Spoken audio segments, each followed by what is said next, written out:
시편 23편 1절입니다.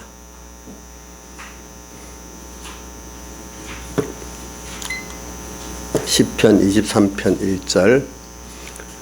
자, 1절부터 6절까지 우리 처음부터 외우면서 같이 봉독, 다 같이 소리 한 목소리로 외우면서 또 봉독하고, 못 외우는 사람은 보면서 하고 하겠습니다.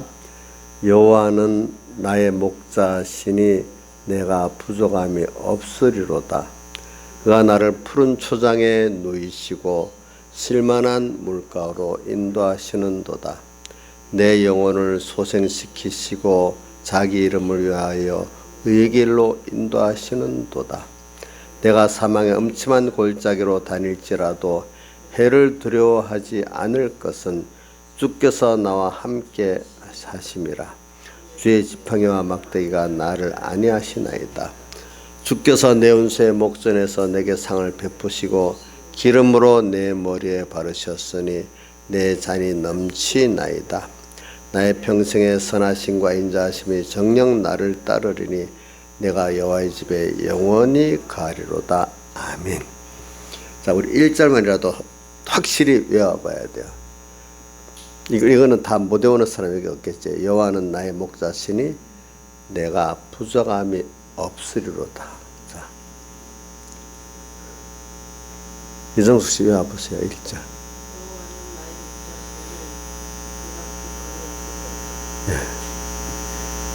우리 이용녀 선생님 이쪽을 쳐다보고 1절 외워보세요. 예. 이건 못 외우면 예수 믿는 사람도 아니다. 우리 참봉교회 같은. 이거는 꼭 원래 시편 사람들이 1절 1편하고 시편 23편을 거의 다 외워요, 사람들이. 근데 그거 못 외우면 내가 이거 진짜 성경에 대해서 관심이 없구나 그래 생각하셔야 돼요. 어떤 공부보다 성경을 외우는 게 얼마나 중요한지 몰라요. 알겠죠? 예. 그래서 부모들이 억지로는 아니도 아이들한테 재밌게 성경을 이렇게 같이 얘기해주고 외우게 했던 아이들은 크면 언젠간 신앙에 들어가요. 이게 말씀이 남아 있어가지고. 그러니까 오늘 말씀을 잘 해봅시다. 저는 오늘 또 이것도 시편 23편은 이번 주일 주안에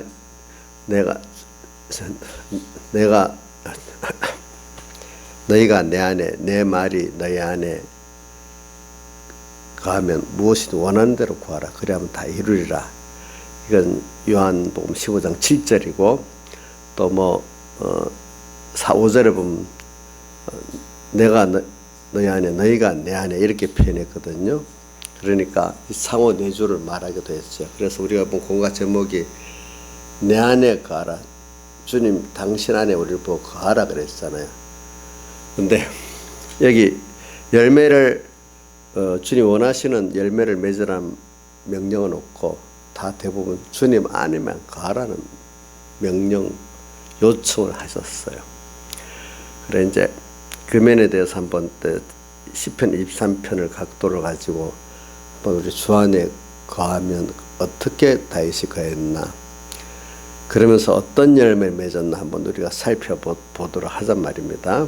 그래서 그는 여호와는 나의 목자시니 내가 부족함이 없다. 그러니까 주 안에 있는 게 오늘 여러분들 요한복음 15장을 여러분들 나중에 가서 이게 4절과 5절을 보면은 4절에는 가지가 포도나무에 붙어 있지 않으면 절로 과실을 맺을 수 없음 같이, 뭐라고요?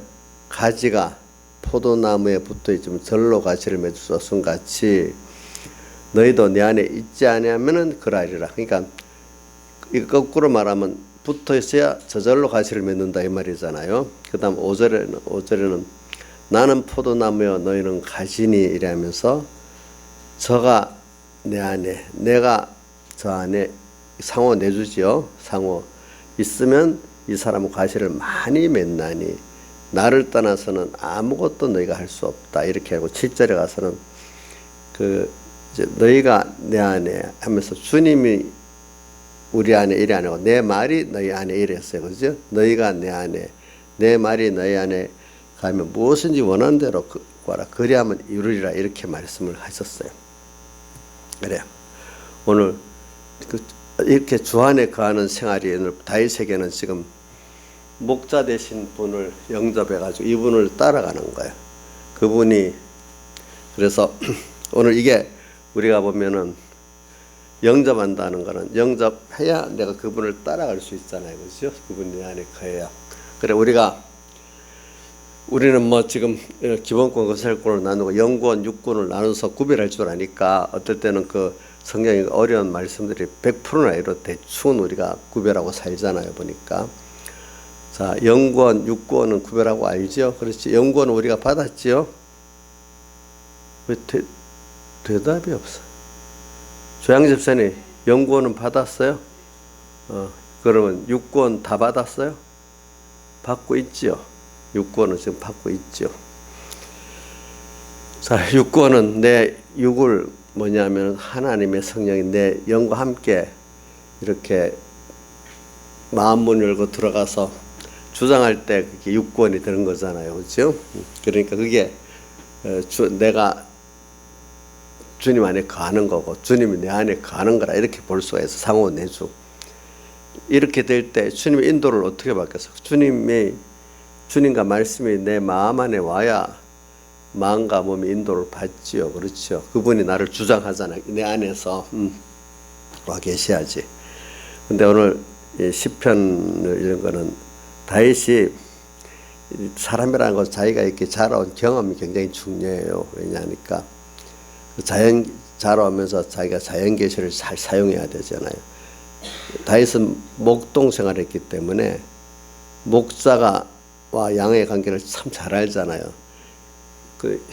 우리 양이라는 보통 짐승까지 생기지 말고 맹수들은 보면 눈도 날카롭고 멀리 보고 소리도 잘 듣고 이래서 날래잖아. 근데 양은 얼마 앞에 이상은 못 본대요. 눈이 어둡대요.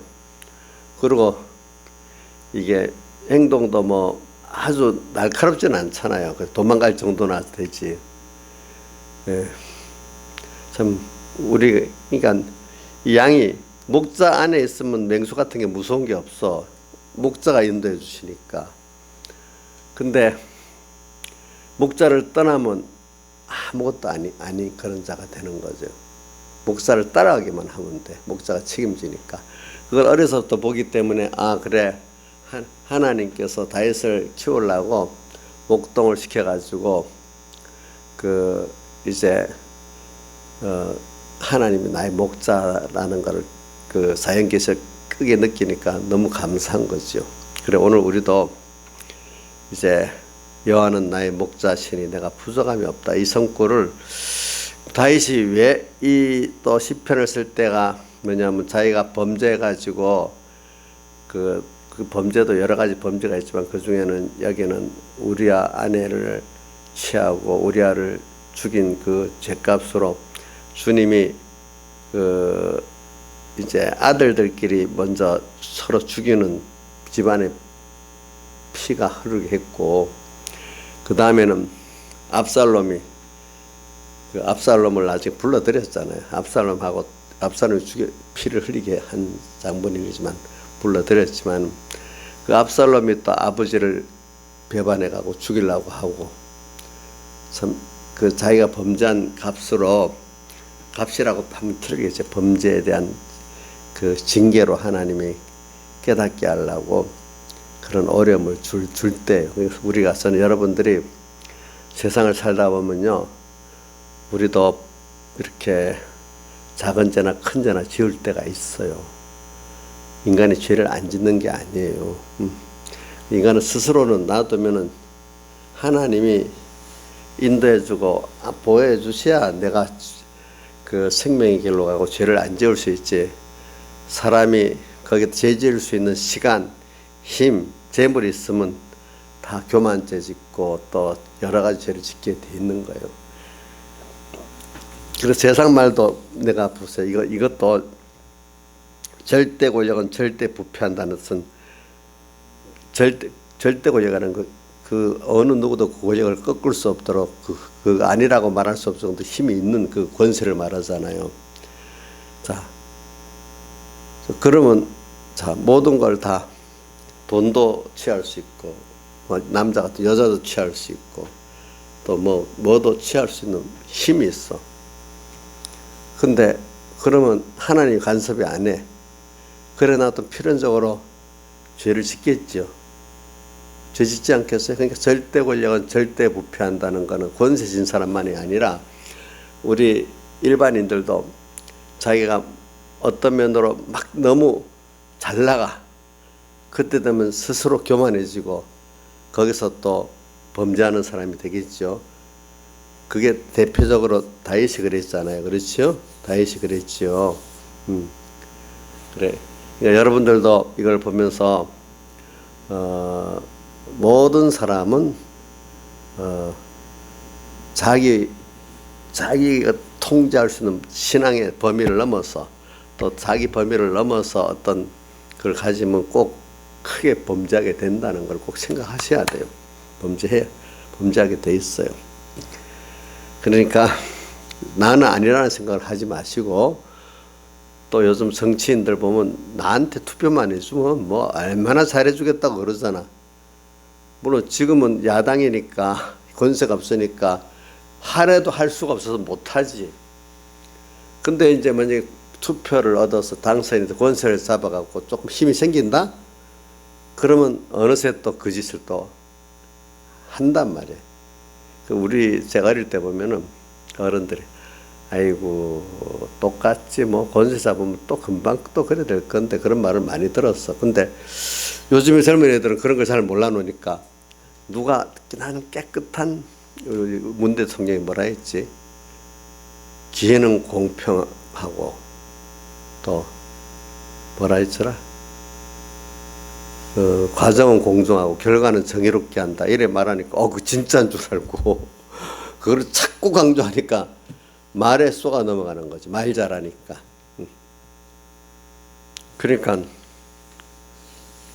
그 쏘가 넘어가죠. 근데 한나라당 쪽 사람들도 보니까 좀 부패해갖고 좀 그런 게 보였단 말이에요. 그러니까 이 사람 깨끗하다 싶어서 이제 갔단 말이에요.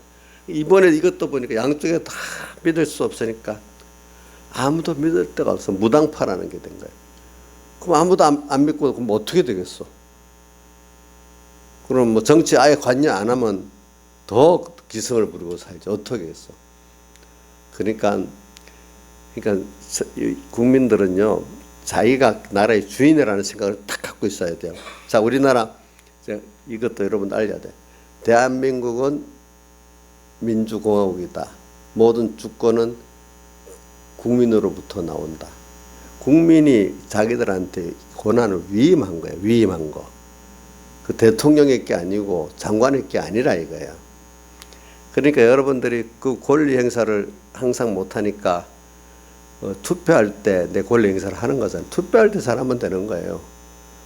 좀 하다가 저기 좀 그러니까 너무 밀어주면, 너무 표를 많이 밀어주면요, 사람 꼭 그것 때문에 부패해요. 그럼 조금 정신 차리게 또 한번 국회의원 선거였으면 요래도 찍었다 저래도 찍었다 왔다 갔다 균형을 맞춰 놓으면 사람들이 서로 간에 비등비등의 균형을 맞춰 놓으면 그 짓을 못 하는 거예요. 미국 보면은요, 대통령이 의회에 엄청 견제를 받기 때문에 대통령 마음대로 하면 의회에서 금방 탄핵을 받아요. 누가 보면 대통령 힘이, 우리나라에서 보면 대통령 힘이 없어 아무 일 못 하는 것 같이 보여요. 미국 의회 무섭습니다. 미국 대통령도 특별히 그 의회 눈치를 굉장히 많이 봅니다. 그 신문 보면 그래 나오잖아요. 그죠? 그럼 우리나라 대통령 같으면 권세가 약해서 아무 일도 못 한다고 불평한단 말입니다. 근데 미국 대통령 그런 말도 못 해. 그러니까 그 이상 사람이라는 거는 그런 힘이 가해지면 그런 권세를 잡으면 더 권세가 세기를 바라고 그래야 더 잘할 것 같은 느낌이 들어요. 그러나 그게 더 권세가 집중되고 또 오래 가면 절대적으로 부패해지는 거예요. 거긴 나도 모르게 파리떼들이 막 달라붙어 갖고 한 1년만 좀 어두워서 세상을 못 보는 거예요. 무슨 뜻인지 알지요? 저도 그럴 것 같더라고요. 우리 박근혜 대통령 다 2년 반 되니까 완전히 고집불통이 되더라고. 지금 문 대통령이 지금 그런 가까운 대통령들 보니까 좀 그렇더라고 보니까. 그래, 그럴 때 여러분들이 국가의 주인의식을 가져야 돼. 주인의식 가지고 그 정치인들을 믿지 말고, 정치인들은 믿을 수 없어. 나를 믿을 수 없는 거지. 그러니까 알아서 내가 조절해서 투표를 해주고 저항권도 행사하고 뭐도 하고 이렇게 해야 되는 거예요. 그런 걸 잘하면, 국민들이 잘하면 그 지도자들이 제기를 바로 가는 거예요. 민중이 미련하면요 꼭 독재자가 나서 독재 정권을 취하는 거예요. 그게 여러분들이 지혜로워야 됩니다. 알겠죠? 여러분들이 지혜로워야 돼. 교회 안에도 마찬가지죠. 저도 봐요.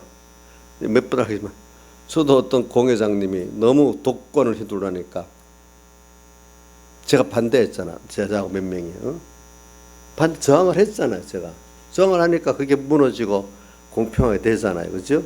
저도 저항을 한 겁니다. 알겠죠? 예. 투표권과 저항권이라는 게 있거든. 그러면 저도 그때 저항을 했단 말입니다. 안 한다고. 그런 게 다 있는 거지. 그래. 사람은 전적 부패하다는 말을 하려고 그러니까 나부터 진짜 모든 인간은 부패하기 때문에 서로 힘의 균형을 가지고 우리는 하나님이 말씀으로 간섭해 주고 힘으로 간섭해 주니까 우리가 이렇게 되는 거예요. 그렇기 때문에 좀 그래도 신앙이 좀 있는 분들이 좀 무슨 정치를 가지고 지도자가 되면 좀 나아요. 왜?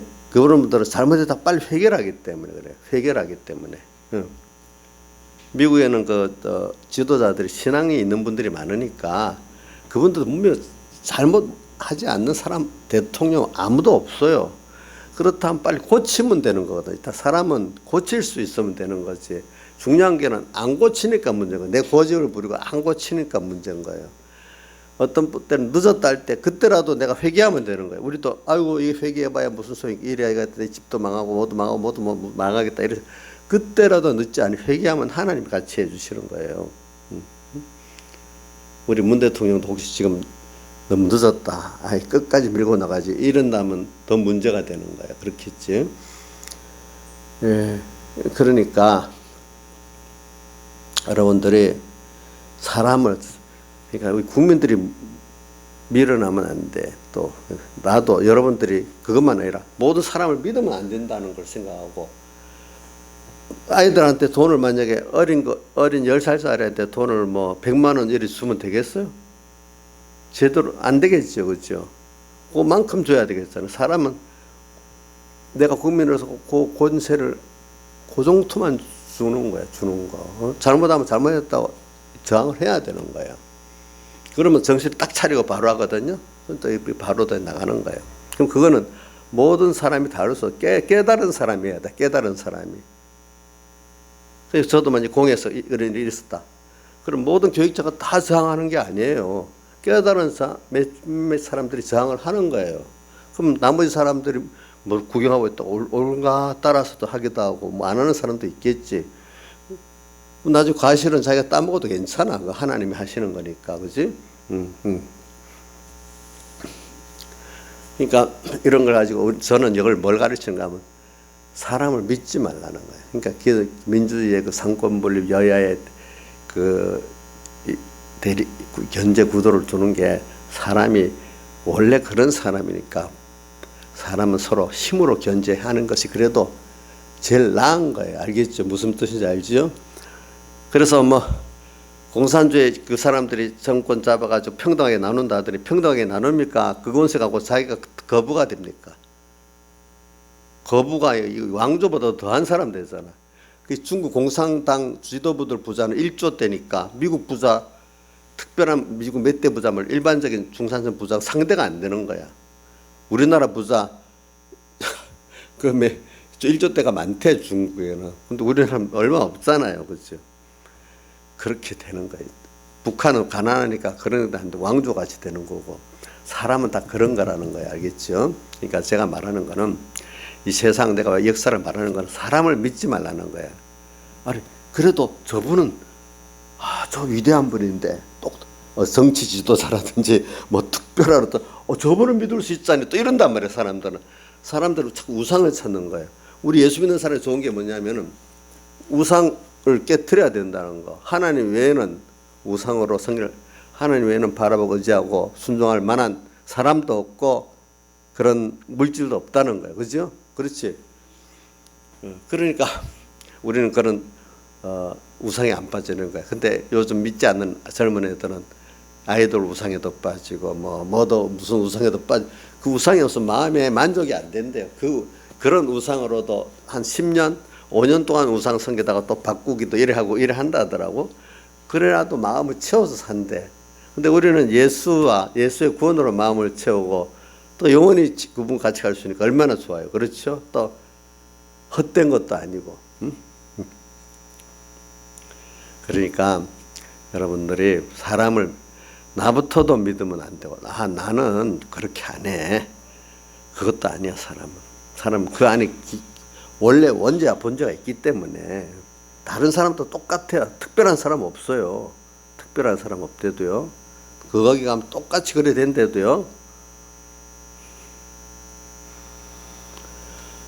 예를 들어 문재인 대통령이 그때 저번 촛불 집회 때 자기 촛불 집회 때 만약에 인터뷰를 했는데 그게 그대로 나오더라고 보니까 만약에 혹시 대통령이 돼가지고 만약에 퇴진 집회가 나오면 어떡하겠습니까?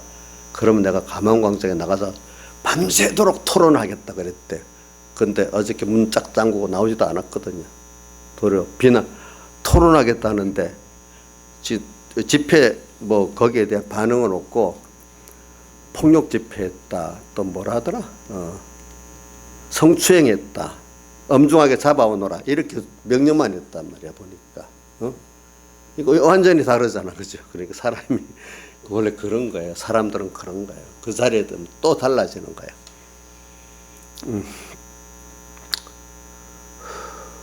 그러니까 여러분들이 주권의식을 가지고 투표를 잘하고 어떨 때는 필요한 장도 하고 제가 공의 안에서 해봤기 때문에 알겠죠. 근데 그거는 다수의 국민들이 하는 거고 여러분들은 못하는 사람 안 해도 돼요.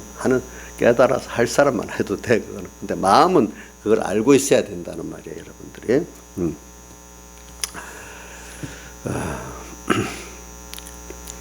그래서 저는 왜 그런 걸 염려하니까 여러분들 내는 목회자로서 신앙 자유를 여러분들이 가지고 살 수 있도록 도와줘야 되잖아. 도와주는 거 맞지요, 그지요? 제가 목회자니까 말씀도 잘 가르치지만 외부적으로 사회가 신앙의 자유를 빼앗는 거는 미리 알고 좀 막는 역사를 아는 사람이 해야 되잖아. 해야 돼요. 정치니까, 정치 문제니까 목사님은 교인들 목회만 열심히 가르치기만 하면 돼요. 인자였으니 그렇게만 하면 되냐고.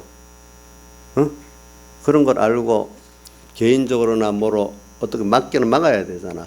백여기 목사님 설교 보면 옛날 공산주의 때문에 엄청 힘이 들어가지고 공산주의 온다 나중에는 그 공산주의에 우리가 짜면서 우리 예수 믿는 사람들이 거기에 속해 고난 안 당하려면은 이제 이런 공산주의의 옛날에 그 어려움을 많이 겪었기 때문에 그렇게 말하는 거예요. 물론 하나님이 시대를 공산주의화되면 될 수도 있죠.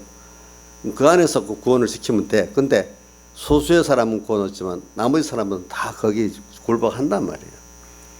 그러니까 물론 하나님 만들어가지고 평안한 시대도 있고 어려운 시대도 있지만 그때마다 구원을 이루어 나가면 되지만 그러나 내 입장에서는 그 지도자 같으면 책임 있는 지도자 같으면 그거를 미리 멀리 보고 그거를 그런 현상이 오면 자기 범위 내에서 막을 수 있는 운동은 해야 된단 말이에요.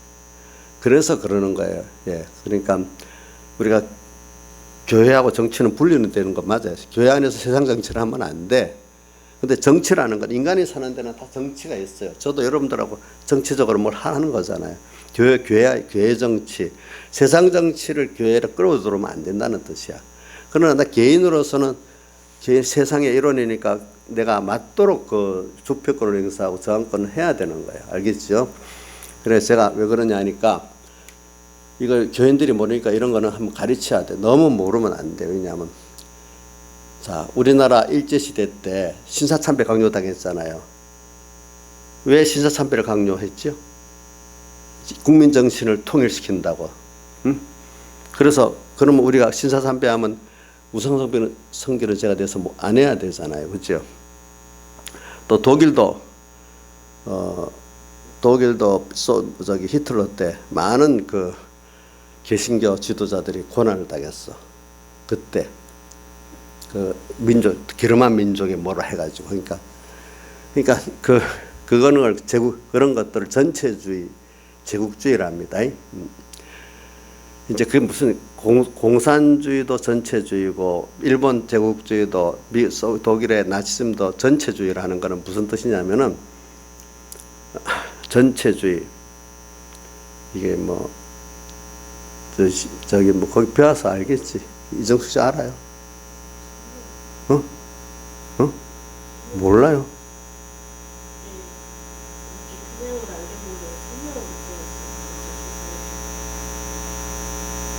저기 뭐야 이인자에서 전체주의에 대해서 알아요?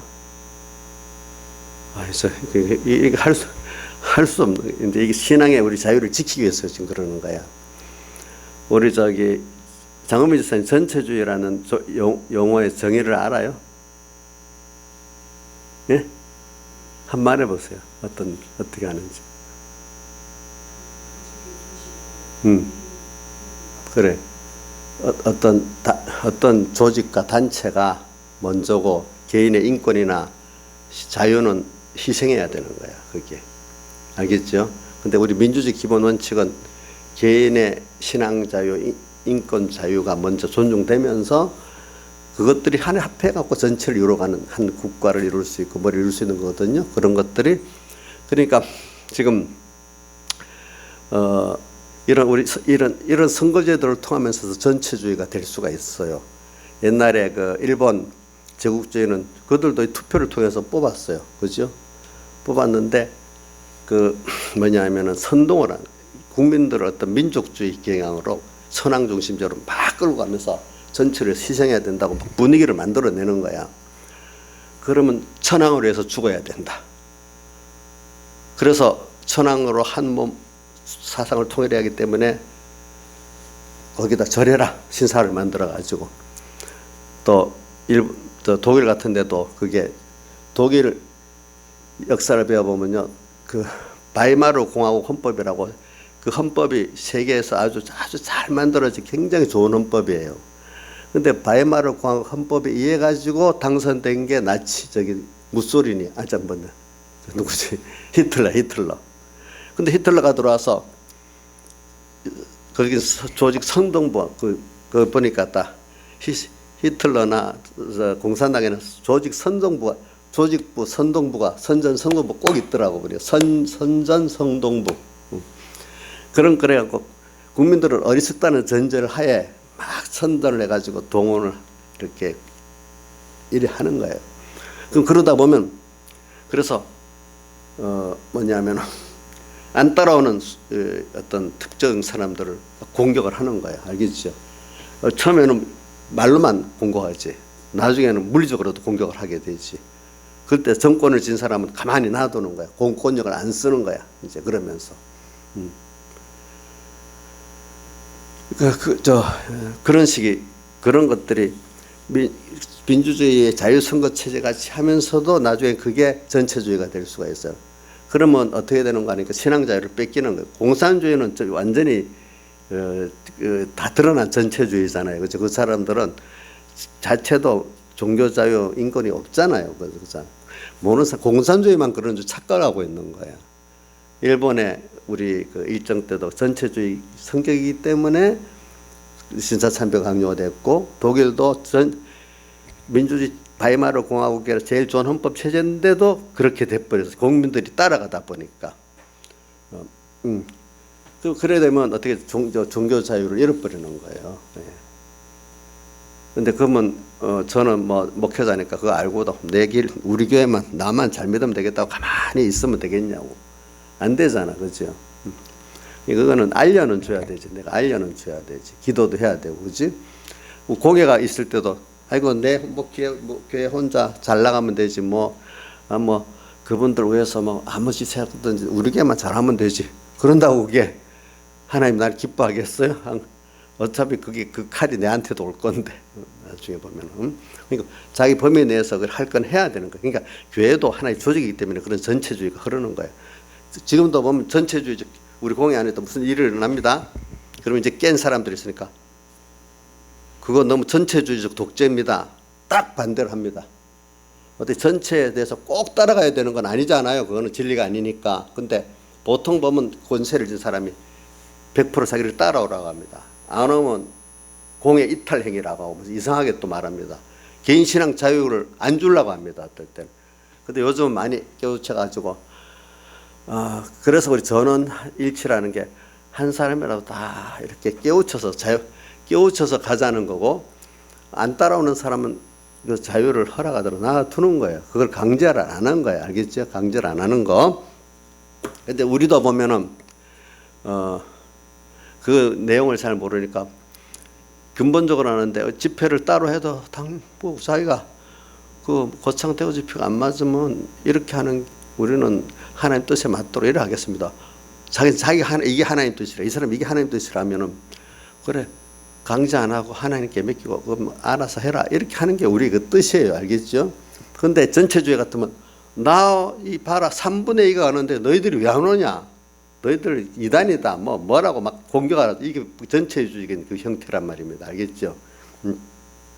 그러니까 민주주의도 소수를 정죄 안 하고 소수파도 기중히 여겨주는 게 민주주의 그거거든요. 그러니까 이래 내가 전체주의 정치를 왜 말하는가 벌써 우리 공회 안에도 저번에 그래가지고 이주선 목사님 같은 분들은 자기 말 안 들으면 이탈 공회성이 없고 이탈했다고 생각하는. 그럼 내가 말합니다. 목사님 그것 우리 공회적인 사상하고 틀린 겁니다. 또 목사님 말하는 게 어떻게 옳다고 할 수 있습니까? 그리고 따져서 그리고 혹시 내가 이런 의견을 가지면 안 따라가면 내 신앙 자유를 허락해야지 왜 그 강제를 하고 공격을 합니까? 이렇게 따진단 말입니다. 그러면 그래 너가 그렇게 깨달으면 그대로 알아서 그래 해봐라. 하나님 뜻이 나타나겠지. 이렇게 놔둬야 안 되겠어요. 그렇죠? 그런다고 제가 안 쫓아간다고 전에 저쪽에 3번교 했을 때 처음에 우리 게 집사님들 다 인천에 한 사람 다 불렀다. 날 쫓아내라고. 그때는 우리 집사님 없을 때니까. 그런 게 교회 안에 무슨 주의? 전체주의잖아. 그래 그런 것들이 있으니까 내가 나하고 몇 사람이 대항을 해버렸단 말입니다. 공회가 재편돼 버리지 그 바람에. 지금은 그런 게 없지요 이제.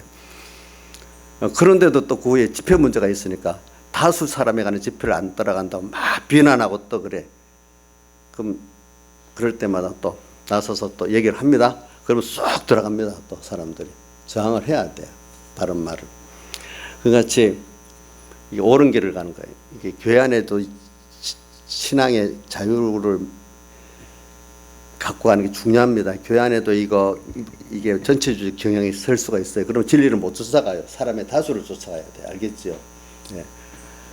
교회 안에도 사람의 다수를 쫓아가지 않으면서도 내 개인의 신앙의 자유를 갈 수 있어요. 어떨 때는 다수가 옳은 길일 때도 있겠지. 그렇죠? 어떨 때는 소수가 옳은 길일 때도 있겠고. 그러니까 우리 나라도 그래요. 나라도 제가 왜 전체주의를 말하냐 하면은 전체주의는 꼭 처음에는 그렇게 안 한다고 하다가 꼭 힘을 가지기 시작하면은 개인의 자유, 신앙 자유도 빼들고 나중에 인권도 이렇게 뺏는 거야.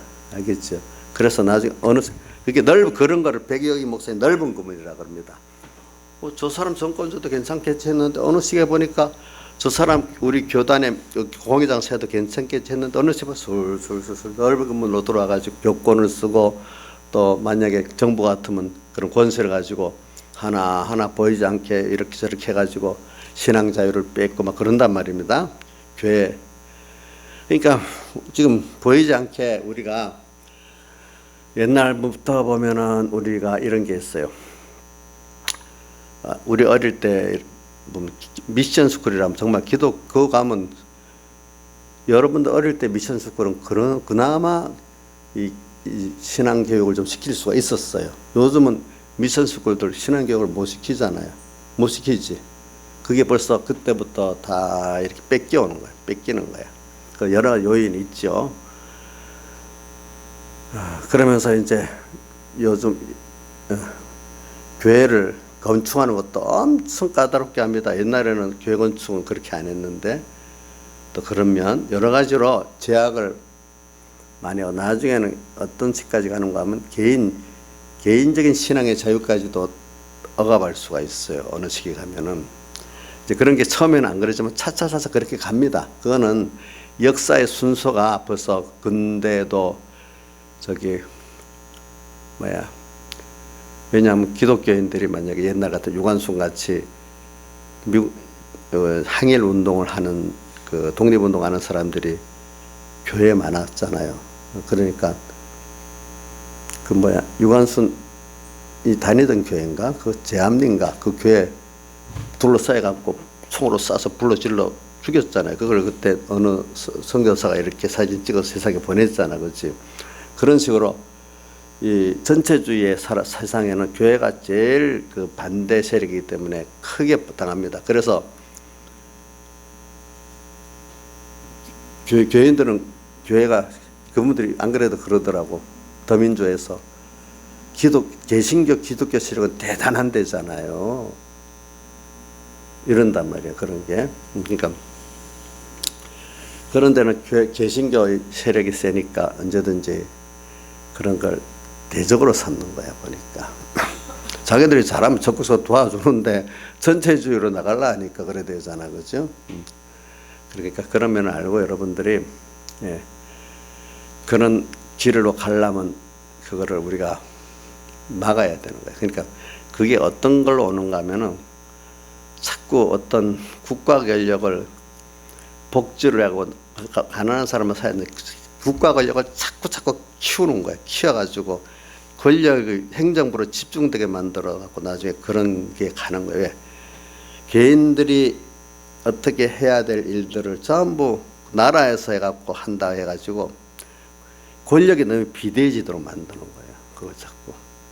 이유는 다 좋은 이유지, 그렇지? 그러면 필연적으로 그래 되는 겁니다. 나중에 보면은 그게 자기도 모르게 아이고 뭐 필요해서 이래 하지만 그래 되는 거예요. 그러니까 여러분들이 그걸 알고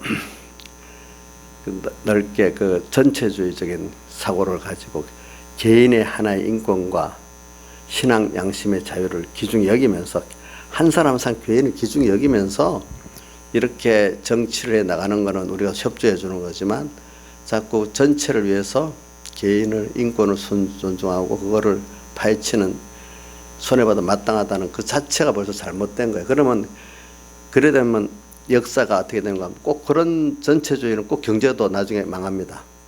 왜냐하면 개인의 창의성과 활발성을 없애기 때문에 그래요. 그러니까 이제 그런 면에서 저는 이래 보고 좀 넓게 보고 어떤 거는 이렇게 반대를 하는 겁니다. 알겠죠? 반대를 해. 그래서 제가 뭘 받는가 하면은 노무현 대통령 때 교육부 장관 했던 김병준이라는 사람들이 기고한 칼럼을 보니까 그게 나오더라고요. 그래서 노무현 아이콘이라지만 그 노무현하고 문재인은 다르다고.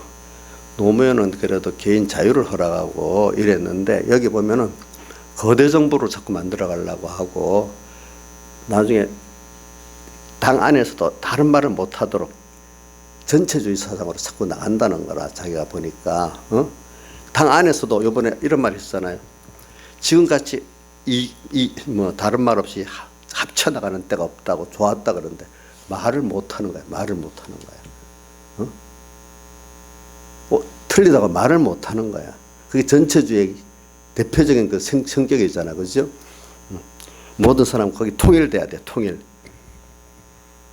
저도 여러분들을 통일시키려고 하면 안 돼. 각자 의견을 존중하면서 하나님 뜻 안에서 하나 되는 걸 몰라도 알겠죠? 그게 벌써 뭐냐면 나중에 말 못하고 그렇게 가는 거야. 가는 거. 그러니까 여러분들이 교회 안에도 이렇게 각자의 신앙에 그걸 존중하면서 이제 합해서 나가면 괜찮은데 뭐 교회 일을 위해서 하나로 죽어라 이래 하면서 인간적으로 죽어라 끌고 나가는 건 잘못됐다는 걸 알아야 돼. 국가도 그렇고.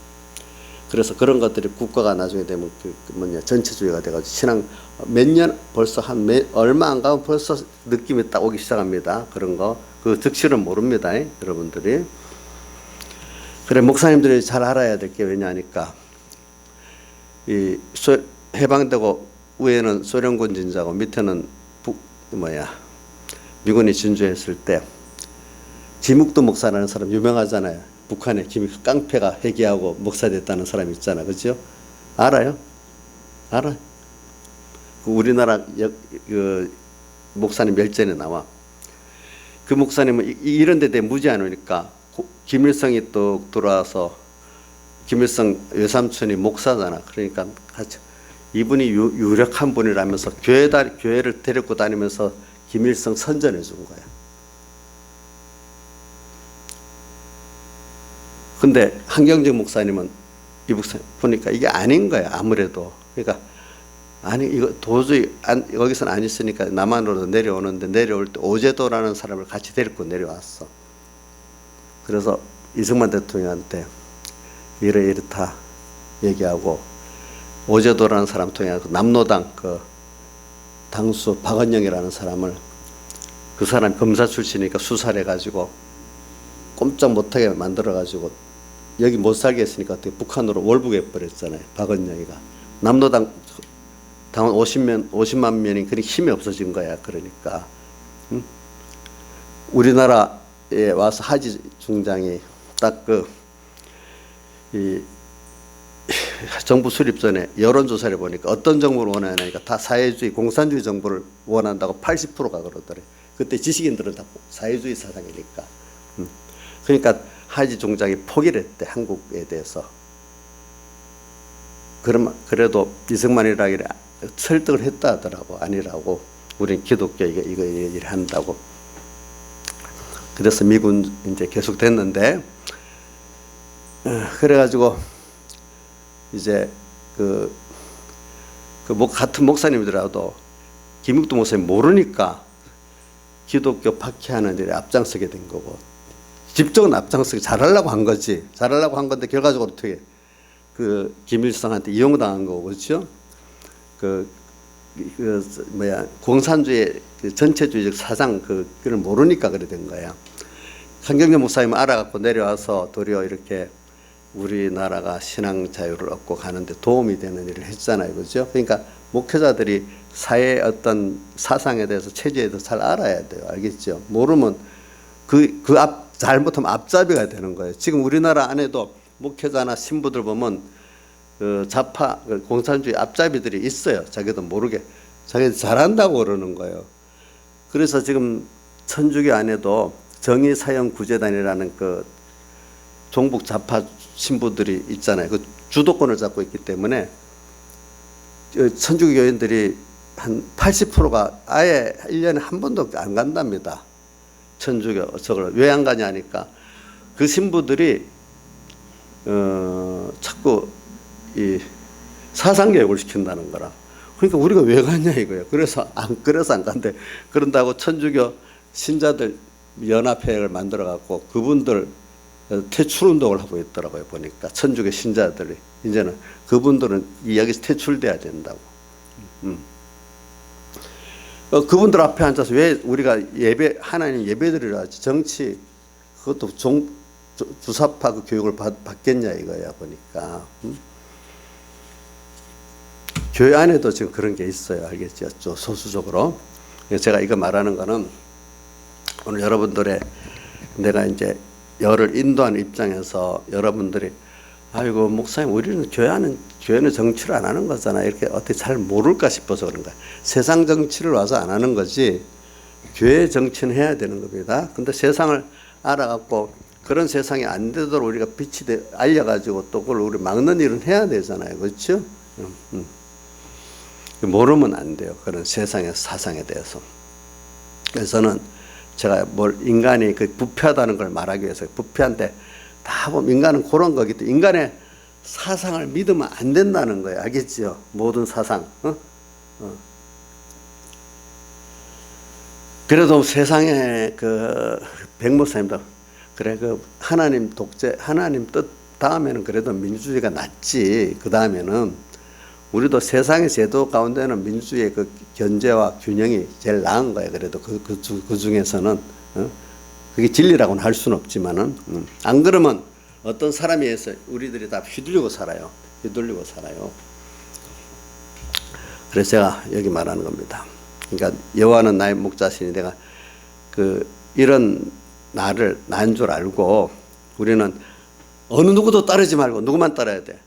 여호와 하나님만 나의 목자인 줄 이분만 평소에도 또 어려울 때도 목자 되신 주님만 난 따라가면 되는 거예요. 우리가 이렇게 목자 되신 주님이 계시니까 얼마나 좋겠어. 그러니까 저는 그 요한복음 15장 4절이지 5절이지 나는 포도나무여 너희는 가지니 이 말씀이 너무 좋아. 자 5장 5절에 있지. 나는 포도나무여 너희는 가지니 그 말씀 5절에 있죠. 그렇죠. 그 다음에 나는 포도나무 저가 내 안에 내가 저 안에 있으면 과실을 많이 맺나니 그죠. 나를 떠나서는 너희가 아무것도 할 수 없다. 앞으로 거꾸로 이제 4절에 가면은 저기 뭐라고 되어 있는 거니까 내게 가지가 붙어 있 가지가 주님 네 가지가 예수님께 붙어 있으면 절로 가시를 가지가 붙어 있지 않으면 절로 가시를 맺을 수 없음 같이 그 붙어 있지 아니하면 그렇지. 나를 떠나서는 아무것도 할 수 없다. 이래 이게 얼마나 좋아. 그럼 그게 주님을 떠나지 않고 주님 안에 있는 게 뭐냐 이거야. 그게 우리가 내 안에 들어와 계셨으면 그럼 그분을 내가 따라서 가는 거예요. 그분이 나의 뭔가 마음을 주장해 가는 거예요. 그분이 오셔서 그죠? 맞잖아요. 그죠? 나를 주장에 이끌고 가야 되잖아. 내가 이하고 순종하는 게 목자를 따라가는 거고 내 안에 있는 거고 내가 따라가는 거죠. 내가 그분을 따라가지 않으면 주님은 내 안에 안 계신 거예요. 나는 그분 안에 안 계신 거예요. 그분의 말씀 내게 없는 거예요. 세상은 너무 많은 잘못된 목자들이 많아서 참 이거 큰 일이에요. 근데 이걸 잘 봐야 돼요. 그러니까 마태복음 8장에다 보면 저는 예수님께서 직접 추수할 거는 많은데 일꾼이 적으니 아버지께 추수할 일꾼을 보내어 주소 하라. 아니 선지자라고 나서는 사람 많은데 왜 없단 말이에요. 참 선지자가 없다 이 말이야. 그렇죠? 보니까 그래 오늘도 저는 여러분들이 여호와는 나의 목자시니 내가 부족함이 없다. 오늘 정말로 주님이 나의 전부가 돼가지고 이끌어줘야지. 사람을 따라가면 나도 따라가면 안 되고 누구도 따라가면 안 돼요. 주님을 따라가야 돼요. 오늘도 열심히 주의 음성을 들으려고 노력을 해야 돼요. 주의 음성을 듣는 데는 우리가 말씀을 이렇게 생각해야 돼요. 말씀을 좀 외우세요. 생각하면서 하나님의 말씀은 영감으로 된 것이니 한 말씀같이 성령의 감동이 그 안에 있기 때문에 성령의 감동을 받기까지 주의를 해야 돼요. 그렇죠? 그 말씀에 겸손해야 됩니다. 겸손해야 됩니다. 말씀 이용하려면 안 됩니다. 예. 그러면서 말씀에 내가 거기서 예하고 자기를 부인하고 거기다 예하고 순종하는 자세를 가지고 나가야 돼요. 그럴 때 오늘 여러분들 그 말씀이 여러분들을 이끌어갈 수가 있어. 여호와는 나의 목자시니 내가 부족함이 없으리로다. 그래서 오늘 목자 되신 주님 지금 항상 나를 떠나지 않고 계시고 지금 내 영 안에도 계시지만 내 마음의 문을 어떨 때는 두드리면서 내가 잊어버렸으면 두드리면서 들어오시겠다고. 그래서 나는 너로 너는 나로 더불어 먹으면서 오늘 우리가 그분을 따라 인도받으라고 지금 찾아오신대. 인도해 주겠다고 찾아오신대. 그러니까 우리가 여기 4절에 내가 사망의 음침한 골짜기로 다닐지라도 해를 두려워 않을 것은 주께서 나와 함께 하심이라. 그래, 우리가 어떤 현실이 와도 주님의 그 인도가 있기 때문에, 안보가 있기 때문에 두려움이 없는 거예요. 그렇기 때문에 그리스도인들은 주 안에 있음으로만 담대해지고요, 주 안에 있으면 평안이 있고요, 주 안에 있으면 지혜가 와요. 그러니까 바울 서신의 그 인사말이 항상 앞에 뭐라고 되어 있죠? 하나님 우리 아버지와 예수 그리스도를 쫓아 은혜와 평강이 너에게 있기를 원한다. 원한다. 그래 우리는 이 세상을 보고 또 나를 보고 할 때 어떤 소망이 없을 때가 많아요. 다윗도 자기가 범죄해갖고 지금 큰 징계를 받고 있는데 무슨 소망이 있겠어요. 그러나 여호와 하나님이 나의 목동때 보니까 목자같이 나를 사랑하고 있기 때문에 내가 잘못한 거 맞아요. 주님은 뭘 원하시는가 하면 인생은요, 잘못할 수밖에 없어요. 범죄할 수밖에 없고 약할 수밖에 없어요. 그럴 때 얼른 그때 주님의 그 책망과 징계 음성을 듣고 예하고 문을 열고 자복을 하고 그 앞에 회개를 하면은 그걸 주님이 더 기뻐하신다고. 회개함으로 더 큰 복을 받게 되잖아요. 아브라함도 애굽에서 회개하고 돌아올 때 큰 복을 받았잖아요. 그렇죠? 그러니까 우리가 인간은 범죄할 수밖에 없는 인간이에요. 예. 잘못할 수 있어요. 우리가 그럴 때 제일 중요한 거는 다윗과 사울의 차이가 뭐겠습니까? 죄는 누가 더 큰 죄를 지었는가 하면 다윗이 더 큰 죄를 지었어요. 다윗은 회개를 했기 때문에 그렇게 복 있는 사람 됐고, 사울은 회개를 못했기 때문에 비참한 결과를 맺고 만 거예요. 그래서 오늘 우리 인간은 다 잘못할 수 있어요. 예. 그때 얼른 회개하면 돼요.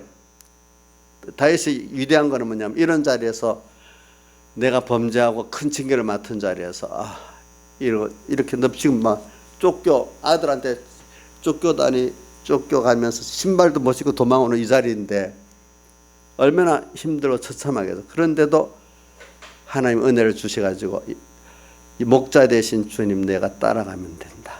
그러면서 벌써 그거를 믿으니까 나의 목자 내가 부족함이 없다 하면서 나를 푸른 추장에 누이시고 실만한 물가로 인도하시는 듯 하면서 뒤에 쭉 그 말씀을 가지고 평안함을 가지고 주님을 믿고 또 이렇게 나가는 거예요. 그럼 그 믿은 대로 또 하나님이 해주시는 거예요. 이걸 통해서 다윗은 엄청 겸손해지고 하나님의 더 크신 사랑을 깨닫게 되는 겁니다. 범죄했지만 또 하나님이 다윗이 이것을 보고 더 기뻐하는 사람이 된 거예요. 그렇죠? 우리가 여러분들도 범죄하고 약하고 추한 면이 있습니다. 그걸 인정하고 이걸 통해서 여러분들이 더 주님 앞에 겸손하게 됐고 더 은혜를 알게 됐잖아요. 그렇죠? 그렇죠? 나는 조금 더 죄를 안 지었어. 그 사람 그게 너무 잘못된 거예요. 잘못된 거. 어떻게 보면 그 탕자의 형 불쌍한 의인과 같은 그런 일이 될 수가 있어요. 그래서 저는 여러분들에게 앞으로 여러분들 개인적으로 어떤 잘못된 길이 있을 때도 이렇게 여호와는 나의 목자이니 내가 부정함이 없다는 이걸 갖고 나가시길 바랍니다. 또 여러분들이 세상이 어떻게 어두워질지라도 알겠죠? 또 이걸 갖고 나가시면 됩니다. 예. 왜? 그분은 천지를 창조하신 하나님이고 모든 걸 주권하신 하나님이기 때문에 그런 겁니다. 그래, 저도 이 말씀을 갖고 내가 어릴 때 청소년 때 그것도 헤쳐나오고 목하면서 여러 가지 교권에 어려울 때도 헤쳐나오고 또 내가 이 가족들의 어려운 것도 헤쳐나오고 또 그래 살았어요. 지금도 주님이 없으면 내가 사는 게 얼마나 고독하고 힘들겠어요. 제가 무슨 힘이 있어요. 저 여러분들한테 이렇게 힘 있는 것도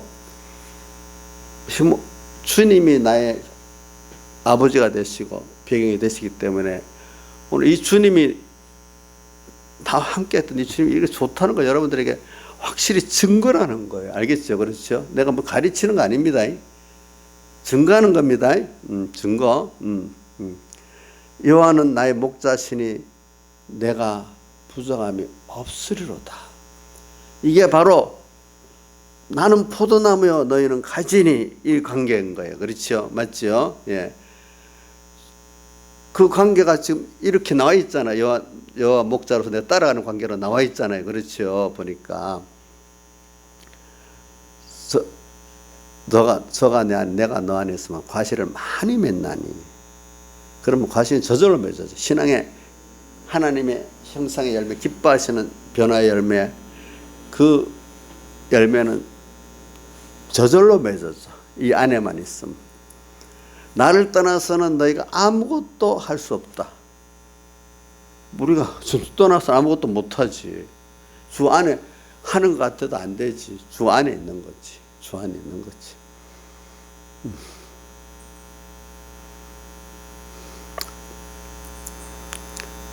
저는 조국 사태도 하나님이 터뜨린 것 같고, 문재인 대통령이 조국을 끝까지 붙들고 있는 것도 하나님이 저렇게 하시는 것 같아. 그걸 통해서 뭘 또 다르게 하려고 보니까.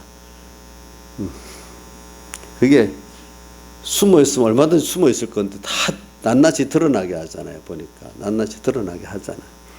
하나님 우리에게 자연 계시로 보여주는 거예요. 하나님이 드러내면 다 드러나게 된다는 거예요. 그게.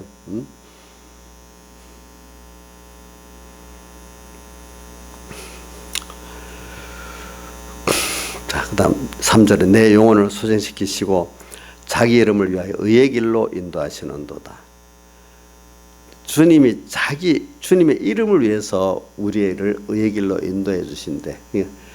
주님의 그 이름이라는 거, 주님의 대속 역사를 말하는데, 주님이 우리를 위해서 대속하신 이걸 우리가 깨닫게 하려고 의의 길, 당신의 대속의 의를 잇고 가는 이 길로 인도하신다는 거야. 그러니까 주님의 대속을 잇고 인도 받으면 가는 거야. 주님의 나를 사랑하신 대속의 의를 믿음으로 갈 수 있어. 그러니까 의는 로마서 1장 10절에 뭐로 산다 했죠? 믿음으로 말미암아 살리라 한 것 같다. 그러니까 의의 길로 인도하신다. 주님의 그 대속의 의를 우리가 믿고 가면은 인도를 받아 성공하는데, 왜?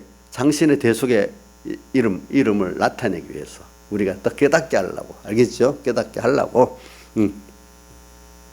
내 영혼을 소생시키고 내 마음이 죽었던 마음이 다시 살아나는 거야. 왜? 하나님의 성령을 영접하니까. 그죠? 그때 마음이 내 영혼을 소생시키시고, 이렇게 했죠. 4절 내가 사망의 음침한 골짜기로 다닐지라도 해를 두려워하지 않을 것은. 어떨 때 보면 참 너무, 우리 누구지? 사드락메사 아벳느고나 다니엘이나 사자굴 앞에나 그 풀무불 앞에 사망의 음침한 골짜기 아니겠습니까? 근데도 그냥 해를 두려워하지 딱 가니까 주님이 거기서 건져주셨잖아요. 그렇죠? 그러니까 예수 믿는 사람은 이렇게 앞에 험한 산길 같아도 담대해. 왜? 주님이 함께 하실 걸 믿으니까. 또 거기서 죽으면 죽으리라고 했잖아요. 누가 그랬어? 죽으면 죽으리라는 사람이 두 가지야. 에스더도 그랬고 사드락메사도 그리하지 아니하실지라도 이렇게 했어. 그래. 사망의 음침한 골짜기 같은 일이 저도 살다 보면 많이 있더라고요. 그래도 주님을 따라가면 그거를 이렇게 통과하게 돼 있어요. 그래, 그 철로 역정에는 사자가 막 이렇게 말을 듣고 있는데 가운데로 주님 인도를 따라가니까 건드리지를 못하는 거야. 오늘 우리도 이리저리 치우치지 않고 하나님 인도를 따라가면 세상에 나를 삼키겠다고 이래 되고 우릉도도 거리고 미역도 주고 해도 나를 삼키지 못하는 거야. 하나님이 딱 조절해가지고. 하나님이 조절하니까. 그죠? 그게 사망의 엄청난 골짜기로 다닐지라도 해를 두려워하지 않을까 주께서 나와 함께 하심이라. 오늘 우리도 이런 일이 있을 때 꼭 이렇게 믿었어요. 이거는 다윗이 이렇게 걸어보니까 믿어졌단 말이에요. 다윗이 지금 이런 말할 때는 잘 나갈 때입니까? 범죄하고 고통을 당할 때입니까? 범죄에서 낙심되고 고통 나오고 집안 망신이고 자기 죄가 다 드러나고 옆에 백성들까지. 다윗 왕이 그때 범죄한 것 때문에 하나님이 버렸다고 다 그랬단 말이야. 그러니까 이럴 때라도 회개하면 됩니다. 우리 어디까지 나락에 떨어져 바로 회개하면 됩니다. 알겠죠? 그러면서 주님, 나 이제 당신께 맡깁니다. 이렇게 해야 되는 겁니다. 저도 이런 어려움을 내가 죄를 짓고 어려움 당하고 죄를 짓고 어려움 당하고 이렇게 여러 번 있는 가운데 더 겸손해지다 한 번 갖고는 안 되더라고요, 사람이. 그래서 저번에 내가 설교 때 그랬죠. 주 안에 있는 사람들 중에 주님의 위대한 선조들 중에 매를 대단히 많이 맞은 사람들이 위대한 신앙인들이 됐다고. 맷집이 맞아서 부드러워진 사람. 민자 씨도 주님께 맞아서 부드러워진 거예요? 원래부터 부드러운 거예요? 하나님 앞에 겸손하냐고 원래부터. 몇 좀 맞았어요? 저부터도 그래요. 세상에 다이어트 엄청 지금 매를 많이 맞고 있는 데잖아요. 사랑의 매. 그러니까 나는 책망 안 받고 징계 안 받고 예수합니다. 그 생각을 버려야 됩니다. 자, 이제 이렇게라도 해서 내가 하나님께 겸손하고 구원 얻는 게 좋다 얘기해야 되잖아. 그러니까 다윗에게 솔로몬을 위해서 뭐라고 했죠? 내가 그의 하나님 되기 위해서 어떨 때는 같이 하겠지만은 사람 막대기와 인생 채찍으로 아들을 또 징계하면서 만들어주겠다 이래 했잖아요. 그죠? 자, 저도 이 말 들으면 나는 그래서 자식들은 우리 자식들도 하나님이 다윗에게 솔로몬을 위해서 한 것 같이 우리 자식들도 하나님이 진리의 인도, 영감의 인도로 또 이끌어가고 복을 주시면은 또 인생은 삐뚤어져서 그 고통도 깨달아야 되기 때문에 삐뚤어지 놓고 거기서 뭐로 해요? 사람 막대하고 인생 채찍으로 또 때리시기 있잖아. 그죠? 그래야 사람이 되지 않겠어, 자식들도. 그죠? 예? 그렇지 않겠어요? 우리 자식을 때리면 안 돼요, 하나님? 옥녀 씨, 성진이 때리면 안 되지, 하나님이. 왜 대답을 못 해? 아까운가 봐요, 저기는 아무래도. 아니야. 맞아도 돼? 맞아더라도, 하나님 회개만 하면 되겠어요? 그렇나 보네. 저도 그래요. 저도 지금도 마음이 그래요. 맞아더라도, 그래. 첫째 교훈도 주시고, 표적도 베풀어 주시고, 사랑도 베풀어 주시고, 또 그걸 또 깨닫게 하려고 또 이렇게 매도 좀 때려 주시고, 이래야 사람이 되지. 얼러 키우기만 하면 되는 게 아니잖아요. 나는 우리 나이사님한테는 많이 얼러 키운 건가 봐. 내가 자기 엄마한테 하도 어려움 당해서 내가 좀 얼러 키워갖고 좀 많이 배려준 것 같아요. 난 안 때렸거든요, 제가. 안 때렸어. 엄마한테.